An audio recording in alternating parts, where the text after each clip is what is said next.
সোনার তরী রবীন্দ্রনাথ ঠাকুরের একটা রূপক কবিতা এবং এই কবিতা থেকে এইচএসসি পরীক্ষায় সিকিউ এবং এমসিকিউ প্রশ্ন আসে।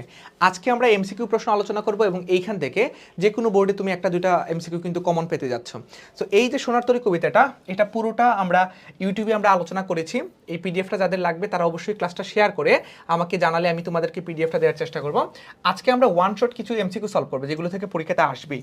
তার প্রথম প্রশ্নটা, সোনার তরী কবিতায় বাঁকা জল বলতে প্রতীকী অর্থে কি বোঝানো হয়েছে? যেহেতু এটা একটা রূপক কবিতা, মেটাফরিক, এই জন্য এইখানে যে কবিতার যে অর্থটা, অন্তর্নিহিত অর্থটা, সেটা আমাদের জানতে হবে।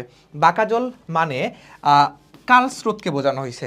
আমাদের আশেপাশে আমাদের জীবন চলার ক্ষেত্রে অনেক অবস্ট্যাকলস, বাধা বিপত্তি আসে, সেটাই কিন্তু এই কবিতায় কালস্রোত হিসেবে ব্যবহৃত হয়েছে বাঁকা জল অর্থে।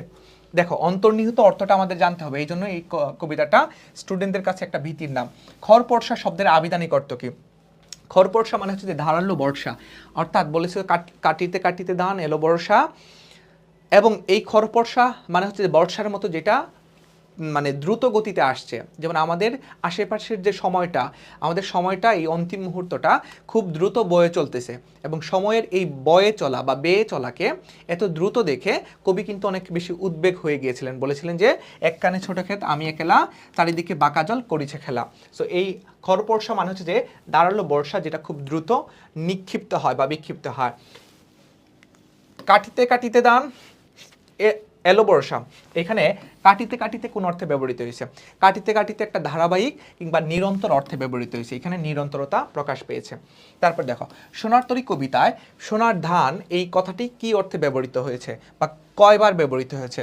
দুইবার এই সোনার ধানটা ব্যবহৃত হয়েছে। সোনার ধান বলতে মহৎ কর্ম বা সৃষ্টিশীল কর্ম, মহৎ কর্ম বা সৃষ্টিশীল কর্ম অর্থে এটা ব্যবহৃত হয়েছে। এবং এই সোনার তরী কবিতাটা রবীন্দ্রনাথ ঠাকুরের সোনার তরী এই কাব্যগ্রন্থ থেকে কিন্তু নেওয়া হয়েছে। এই কাব্যের নাম কবিতা।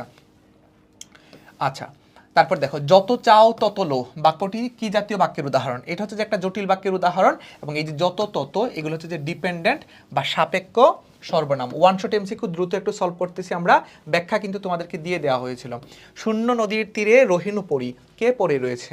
শূন্য নদীর তীরে কবি নিজে পড়ে রয়েছিল, কৃষক, কামলা নাকি নৌকার মাঝি?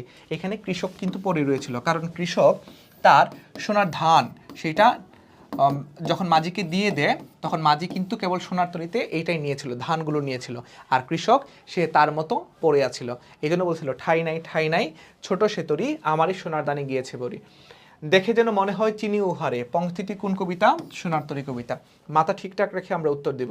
সোনার তরী কবিতায় দ্বিরুক্ত শব্দ কয়বার ব্যবহার হয়েছে? রাশি রাশি বারা বারা, দুইবার, দুইটি। অগো তুমি কোথা যাও কোন বিদেশে, কাকে উদ্দেশ্য করে বলা হয়েছিল? অগো তুমি কোথা যাও কোন বিদেশে নাইয়াকে অথবা মাঝিকে বলা হয়েছিল। বারেক বিরাও তরি কুলেতে এসে, তুমি একবার হইলেও কুলেতে এসে তরিটা একটু ভিড়ায় রাখো, মানে আমি যাতে উঠতে পারি বা সোনার ফসলগুলো আমার দিতে পারি। ঠিক আছে, সো নাইয়া বা মাঝিকে দেওয়া হয়েছে। উত্তর কিন্তু অপশনের মধ্যে কিন্তু থাকবে। যাহা ছিল নিয়ে গেল সোনার তরী, কার ঠাই হলো না? কৃষক কবি, যেহেতু কৃষকের কথা বলা হয়েছে, কৃষকের কোনো ঠাই হলো না, কৃষকের ধান বা সোনার ফসলটাকেই কেবল ঠাই হয়েছিল। বৈরী পরিবেশে গান গাইতে গাইতে মাঝির এগিয়ে আসা তার কোন বৈশিষ্ট্য? সেটা হচ্ছে যে প্রকৃতির একটা নির্মোহ মনোভাব।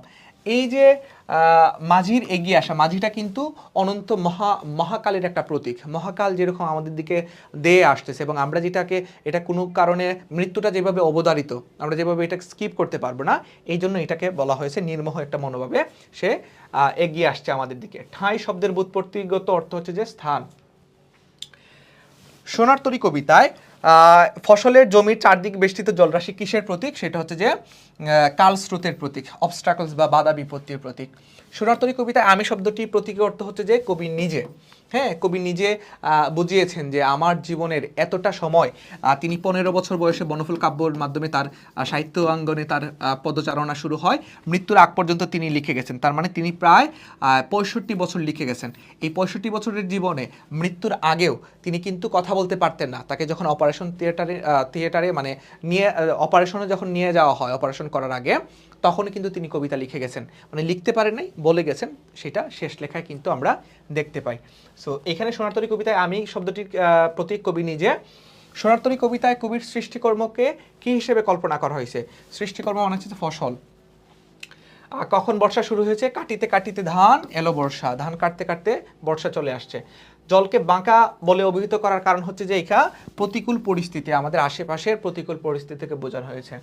পরপারে রূপকের মধ্য দিয়ে কবিতাটিতে মূলত হয়েছে, পরপার বলতে অন্য পার না, রূপক অর্থে আসলে মৃত্যু পরবর্তী জগৎকে বোঝানো হয়েছে। তারপর দেখো, কৃষক মাঝিকে খনি খেসে কি নিয়ে যেতে বলেছে? এটা উত্তরটা তোমরা কমেন্ট সেকশনে জানাবে। এটা উত্তরটা তোমরা কমেন্ট সেকশনে জানাবে। এটা উত্তরটা অবশ্যই তোমরা কমেন্ট সেকশনে জানাও তো, দেখি পারো কিনা। যে কৃষক মাঝিকে খনি খেসে কি নিয়ে যেতে বলেছে। সো এই যে 20টা এমসিকিউ, এগুলো খুবই গুরুত্বপূর্ণ, সবাই একটু দেখে যাবা ইনশাল্লাহ। এখান থেকে তোমরা মানে ধারণা পাবে এবং উৎসাহ পাবে। সো আর কোন ক্লাসের ভিডিও চাও সেটা তোমরা কমেন্ট সেকশনে জানিয়ে দিলে আমরা সেই অনুযায়ী ক্লাস নিব। ধন্যবাদ সবাইকে, আল্লাহ হাফেজ।